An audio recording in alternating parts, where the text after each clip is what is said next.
was a chilly Wednesday afternoon, and I remember it so vividly.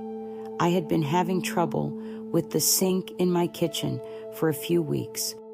The leak had started as just a small drip, but it quickly got worse. I didn't know what else to do, so I finally called a plumber to come and take a look. His name was Alex. I hadn't met him before, but I'd heard he was good at what he did, so I figured it would be a quick fix. When he arrived, I opened the door and, well, I was a bit surprised. He was much younger than I expected, probably in his late 30s or early 40s, and handsome too, tall, strong, with broad shoulders. I greeted him warmly and led him into the kitchen where the leak was. Now, I'll admit I had put on a nice robe that morning. Nothing too revealing, just something light and comfortable. But when I saw the way Alex glanced at me for just a moment, I couldn't help but feel a little spark. As Alex got to work under the sink, I found myself standing nearby, just watching him. I don't know why, but there was something about him. Maybe it was the way he moved, so confident and sure of himself. Or maybe it was the fact that I hadn't had company in a while. Whatever it was, I could feel something stirring inside me. I started chatting with him, asking about his day, how long he'd been a plumber, things like that. He was polite, answering me without looking up too much, but I noticed that his voice was a bit nervous, almost like he was trying to focus on the job and not on me. It was cute, really. I couldn't help but smile. At one point, I reached out and touched his shoulder, just a light squeeze. It was innocent enough, but I could feel him stiffen under my hand. "You're really strong," I said, complimenting him, though I knew he was probably feeling a bit uneasy. He looked up at me, a little startled, but I just gave him a soft smile. He shifted, trying to move away, but I wasn't ready to let him go just yet. I stepped a little closer, pretending to be interested in the work he was doing. "You need any help?" I asked, knowing full well that he didn't. I adjusted my robe just a little, letting it slip slightly off my shoulder. Alex didn't say anything, but I could see his face flush as he tried to focus on the pipes under the sink. I leaned down next to him, and as I did, my hand brushed against his arm. He tensed again, but I didn't pull away. There was a charge in the air now, something electric, and I knew he could feel it too. I stood up slowly, moving even closer to him. He was still crouched under the sink, doing his best to ignore the tension between us, but I wasn't about to let it go that easily. I waited until he stood up to gather his tools, and that's when I made my move. I leaned in close enough that he could feel my breath on his neck. "Is there anything else you could help me with?" I asked, my voice soft but with a little edge to it. He looked at me, his eyes wide, but he didn't say anything at first. I could tell he was trying to figure out how to respond. So I gave him a little nudge, literally. I let my hand slide down his arm, giving him just enough of a touch to make sure he understood where this was heading. And then, without waiting for him to answer, I leaned in and kissed him on the cheek. It wasn't bold, not at first, just a soft, gentle kiss. But I could feel him freeze up, and I knew I had crossed a line. He stood up quickly, almost knocking into the cabinets, and I could see the panic in his eyes. "Ma'am, I'm just here to fix the sink," he stammered, his voice shaky. I couldn't help but laugh softly. "Are you sure there's nothing else that needs fixing?" I asked, teasing him now. I stepped closer again, my lips just inches from his. I could see him trying to figure out what to do, whether he should stay or run. His hands were trembling as he tried to pack up his tools.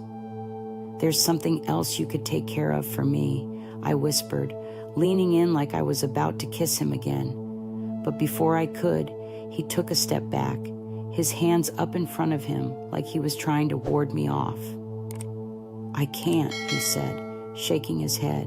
"I really can't." I pouted, feeling a little disappointed, but I knew he wasn't going to give in. He was flustered, packing up his things as quickly as he could. I watched him go, feeling a little thrill from the whole encounter. I didn't expect him to go that far, but it was fun pushing his buttons. Maybe next time, though. Who knows?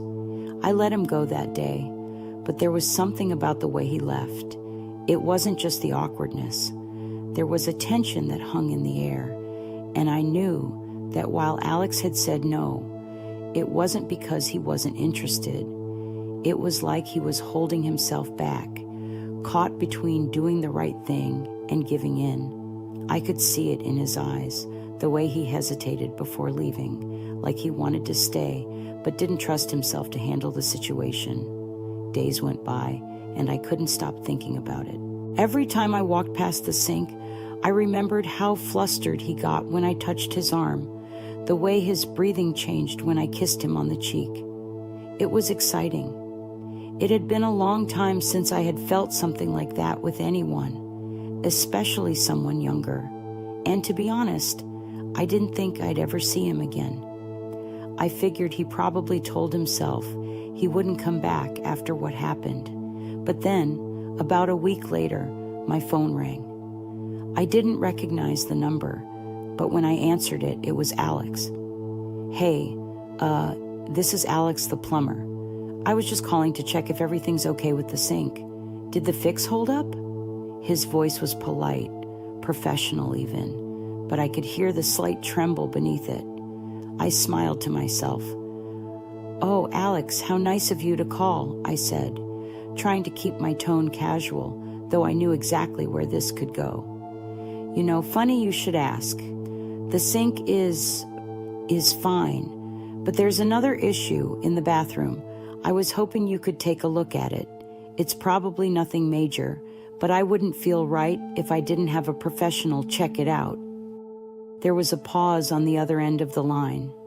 I could hear him weighing his options, deciding whether he should come back. "I can be there in about an hour," he said finally. When I hung up, I couldn't help but feel a little rush of excitement. This time, it was going to be different. I had no intention of letting him off so easily. I knew he felt something, even if he was trying to ignore it. And I was determined to push things just a little further this time. When Alex arrived, he was visibly more nervous than the first time. His usual confident demeanor was still there, but I could sense the hesitation as he stepped inside the bathroom. "Huh?" he asked, looking around like he was trying to focus on anything but me. I led him upstairs, and sure enough, there was a small issue with the faucet. It wasn't leaking, but the handle had become loose. He kneeled down to check it out, his focus entirely on the work this time. But I could tell he was more aware of my presence than ever. I stood just behind him, watching as he worked, but not saying anything at first. The silence between us was heavy, thick with unspoken tension. Finally, I couldn't resist any longer. "Alex," I said softly. He paused for a moment, his hand gripping the faucet a little tighter. "You have..." His voice was cautious, like he wasn't sure if he should acknowledge what had happened. "I haven't been able to stop thinking about what happened last time," I continued, stepping a little closer. "You seemed interested, but you held back. Why was that?" He didn't answer at first, but I could see his knuckles turning white as he worked on the faucet. "It's just, I'm a professional," he said finally, his voice barely above a whisper. "Wouldn't it be right?" I asked, moving so close now that I could practically feel the heat coming off him. "Who says what's right or wrong? Alex, you're a grown man and I'm a grown woman. We both know there's something here, something between us. You can feel it, can't you?" I watched him closely, waiting for his reaction.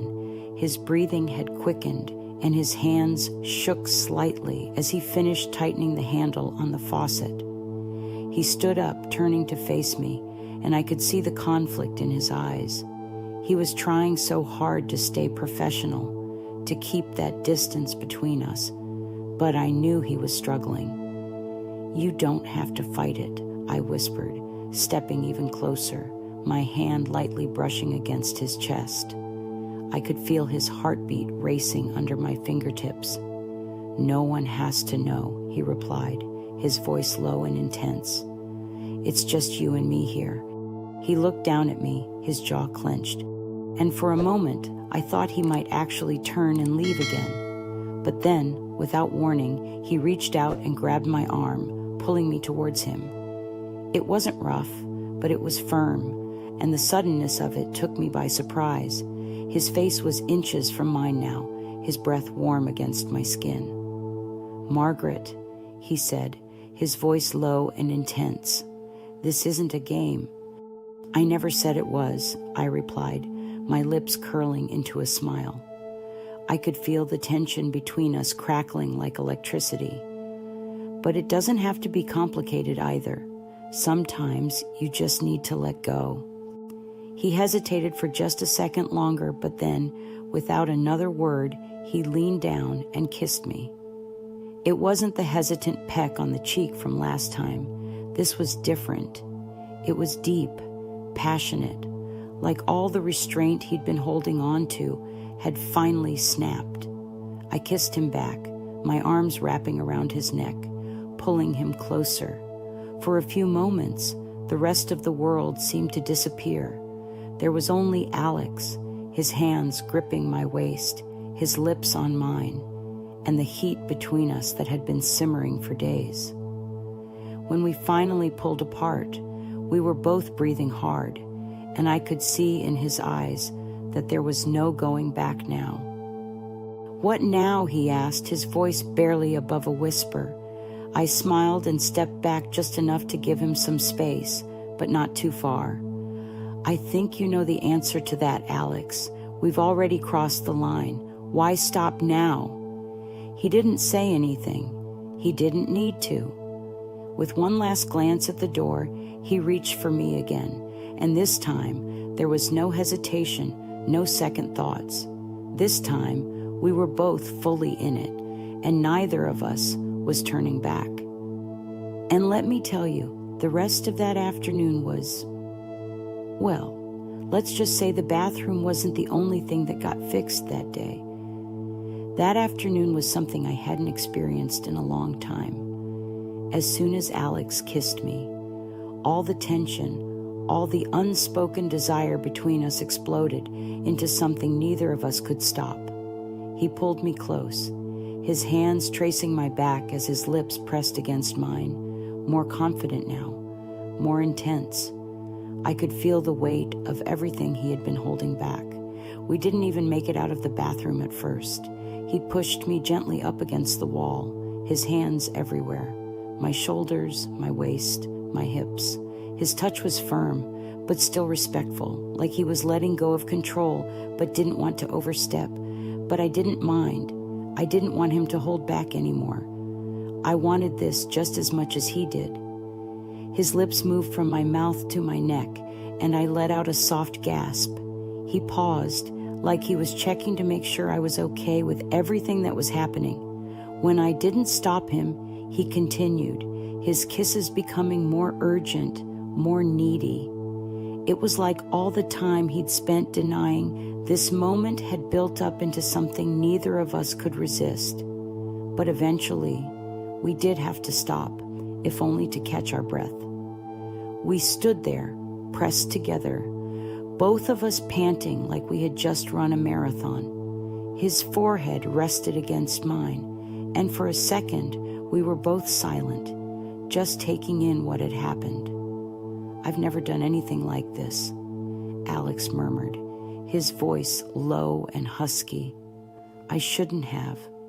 I placed my hand on his chest, feeling his heart race beneath his shirt. "There's nothing wrong with letting go sometimes, Alex. We're adults. We can do what we want." I smiled softly, trying to ease the guilt I could see creeping into his expression. He chuckled, but it was a nervous kind of laugh. "You make it sound so simple," he said. "It is simple, I insisted, stepping back slightly, though I kept my hand on him. You've been holding back. Why? Because of some invisible line between what's right and wrong? Sometimes you just have to follow what feels good. He didn't say anything for a moment, just looked at me with this intense, unreadable expression. Finally, he let out a long breath, like he was letting go of all the tension he'd been carrying. I guess I needed to hear that, he said. The rest of the afternoon felt like a blur. After we'd both calmed down, I led him downstairs and we sat together in the living room, talking in a way we hadn't before. The conversation wasn't forced or awkward like I'd worried it might be. Instead, we laughed, shared stories, and learned more about each other. Alex told me about his life, how he'd been working as a plumber for nearly 10 years after leaving a corporate job that he'd hated. He talked about how the routine work of fixing things had become something of a comfort for him, something he could control. It made sense in a way. He seemed like the kind of man who needed that structure, that stability. I told him about my own life too, about my marriage, how it had ended years ago, leaving me alone, but not bitter. I wasn't one of those women who carried regrets. I'd had a good life, but I'd been missing something for a long time. Companionship, passion. I wasn't looking for anything serious, but I needed to feel alive again. And Alex had given me that, even if just for an afternoon. As the sun began to set, we sat together on the couch, the warmth of the afternoon sun filling the room. I realized he had been here much longer than he'd planned. You should probably get going, I said, though part of me wanted him to stay. He hesitated, looking like he didn't want to leave.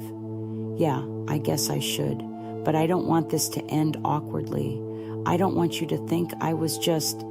I shook my head, smiling at him. I don't. You're a good man, Alex. We both needed this, and I'm glad it happened, but I'm not expecting anything more than what this was. He looked relieved, though I could see there was still a bit of confusion in his eyes, like he wasn't used to things being this straightforward. So, you're really okay with everything? No weird feelings or anything? He asked.